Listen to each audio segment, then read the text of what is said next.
నాకన్నా ఎక్కువ అని చెప్పి నేనే 3,000 రూపాయలు వెలగట్టి ఆయన దగ్గర వచ్చినప్పుడల్లా నాకే ఇవ్వండి, ఇంకెవరికి ఇవ్వద్దని చెప్పి 3,000 రూపాయలు అని విడిగా ఇస్తే తీసుకోవట్లేదు ఆయన డబ్బులు. అందుకని ఆవు నెయ్యి ఇచ్చి నేను డబ్బులు ఇస్తున్నా. ఆ ఆవు నెయ్యి యొక్క గొప్పతనం ఏంటంటే మీకు రాజీవ్ దీక్షిత్ గారి ద్వారా మనకి తెలిసింది. మీరు కూడా రాజీవ్ దీక్షిత్ గారి ఆరోగ్య రహస్య వీడియోలు ఆడియోలు వినండి. మన దేశభక్తి ఏంటో తెలుస్తుంది. మన భవిష్యత్ తరానికి చెప్పడానికి మనకంటూ ఒక అవగాహన వస్తుంది. దాంట్లో ప్రతిరోజు రాత్రి పడుకునే ముందు మీరు ఆవు నెయ్యి, స్వచ్ఛమైన దేశవాళీ గో నెయ్యిని, గోఘృతాన్ని మీరు ముక్కులో రాసుకున్నా లేదంటే ఒక చుక్క వేసుకున్నా అన్నగారికి చెప్పినట్టుగా సైనస్తో పాటుగా మైగ్రేన్ హెడేక్ తగ్గుతుంది. ఈ షోల్డర్స్ దగ్గర నుంచి మీకు మెదడులో ఉన్న చిన్న చిన్న రక్తపు గడ్డలు తగ్గుతాయి, ఫిట్స్ రావడం తగ్గుతుంది, పక్షవాతం తగ్గుతుంది. తర్వాత సైనస్తో పాటుగా తెల్లవారి ఇప్పుడు చలికాలంలో లేవగానే చాలామందికి తుమ్ములు వస్తాయి, తుమ్ములు తగ్గుతాయి, డస్ట్ ఎలర్జీ తగ్గుతుంది, తర్వాత మీకు ఆస్తమా తగ్గుతుంది. ఇవన్నీ కూడా ప్రాక్టికల్గా మనకి ఉత్తర భారతదేశంలో చాలామంది ప్రాక్టికల్గా చేస్తున్నారు. మనం అంటే మన దేశాన్ని రెండుగా మనం మాట్లాడుకుంటున్నాం కాబట్టి ఆ ఉద్దేశంతో చెప్తున్నాం. మన దక్షిణ భారతదేశంలో గోవుని పెంచుతాం కానీ ఇటువంటి విజ్ఞానం చాలా తక్కువ మంది దగ్గర ఉంది.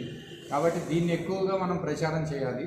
మీ ఇళ్లలో కూడా ఇలాంటి సమస్యలు ఉన్న వాళ్ళకి స్వచ్ఛమైన ఆవు నెయ్యి మన గురువు గారి దగ్గర దొరుకుతుంది.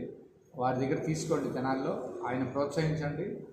అలాంటి నేను నా బియ్యం ద్వారా సుమారుగా నెలకి 4 లక్షల రూపాయల టర్నోవర్ చేస్తున్నా కానీ ఒక్క ఆవునే పెంచుతున్నాను.